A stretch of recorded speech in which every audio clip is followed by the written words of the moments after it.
Christmas. Our Sunday strategy session is here to dig into all of it. Kathleen Monk is a former NDP strategist and director of communications to the late Jack Layton.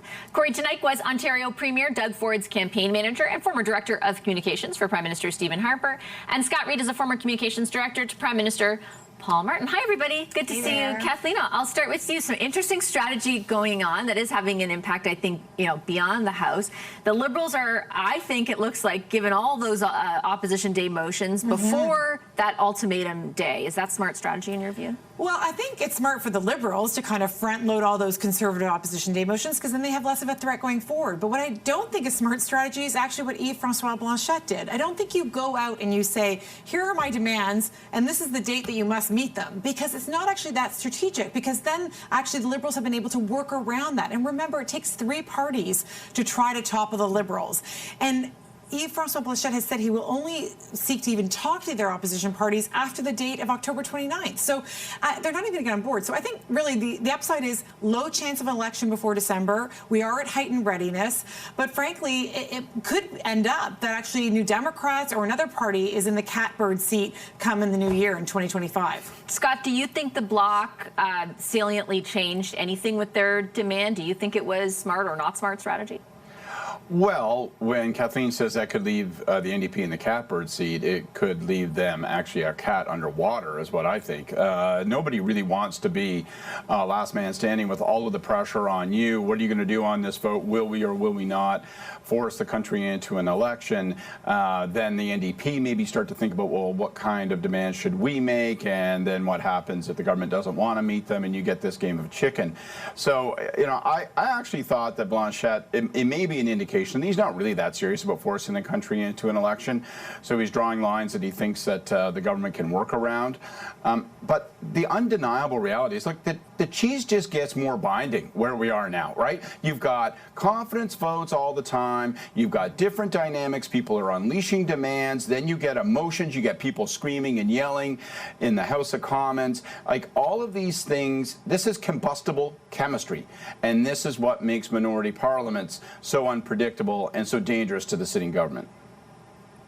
Do you think we're in for more of this, Corey? I mean, particularly where all the confidence, but like the entirety of this sitting has now been consumed by the question of whether or not the government will fall. We're not talking about legislation. The government isn't putting forward new legislation. Like, it's all about whether they survive. Well, we're talking about the Bloc's legislation, I think, and I expect that the government will see it pass because I think it's especially when it's legislation that the other opposition parties are calling for and support. Like, there's very little risk, I think, politically for the government to pass that. One can question whether or not it's good policy to pass it. That's a different question. But in terms of the politics of it, I think it's a pretty easy thing for them to do if they want to prolong the life of the government. But I agree with everything Scott said. We're going to see more and more and more of this, and and we'll see how long the whole thing lasts. I'm pretty pessimistic in terms of an election date this fall. But I think going into the budget in the new year, all bets are off. Just really quickly on what Corey's mentioning when it comes to the Bloc's proposal, it's around old age security. The Liberals voted against that private members bill a few years ago, and they've actually shown some hesitance, at least publicly facing, to embrace the proposition. Is there like a strategic danger in acquiescing to both of the Bloc's demands by the date that they've put forward, or is it politically kind of insulated as? I think there is dangers in acquiescing to the Bloc, and they don't need to.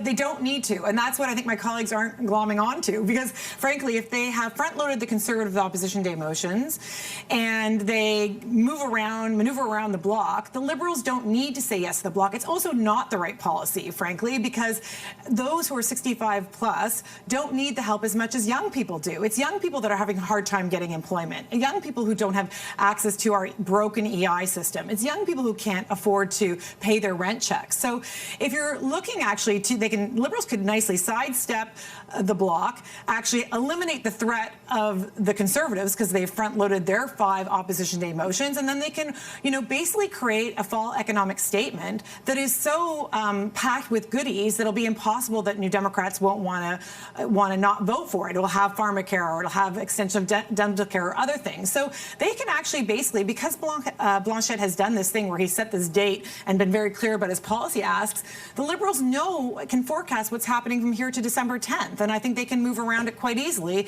and then just actually work towards what they do in 2025. Is it smart, though, and I take Kathleen's point about having all these other potential allies, is it smart, Scott, for the government to make an enemy of the bloc? Because I would say of all the leaders who've spoken, I mean, the Conservatives obviously want an election, but he doesn't seem too afraid of one either. Well, I just think it's a dangerous situation for the government. You may say, well, you know, this is not a responsible policy, and from a procedural standpoint, you can manage around making this tough decision. But, you know, there are going to be forces in the country who are going to say, you know what, actually, seniors do vote. Maybe we do want to do this. And then the government's going to say, no. Internally, they're going to have this big debate.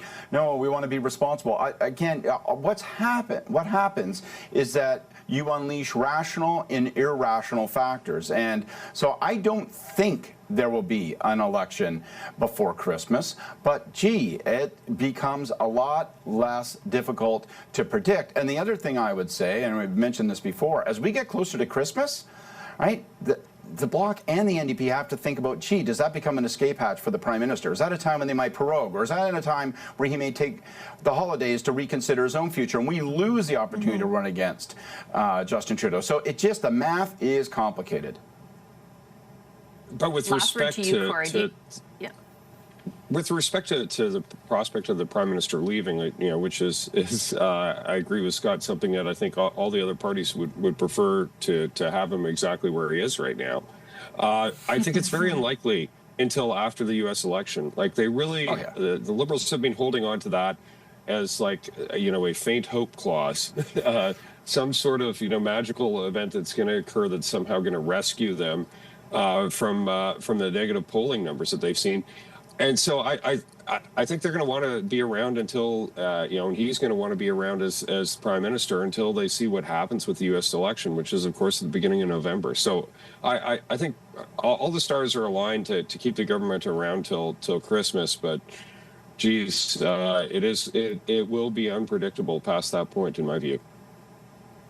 Yeah, I think that's a safe bet for sure. Okay, thanks, guys. Appreciate it. Our Sunday strategy session. Corey Tenike, Scott Reed, and Kathleen Monk as we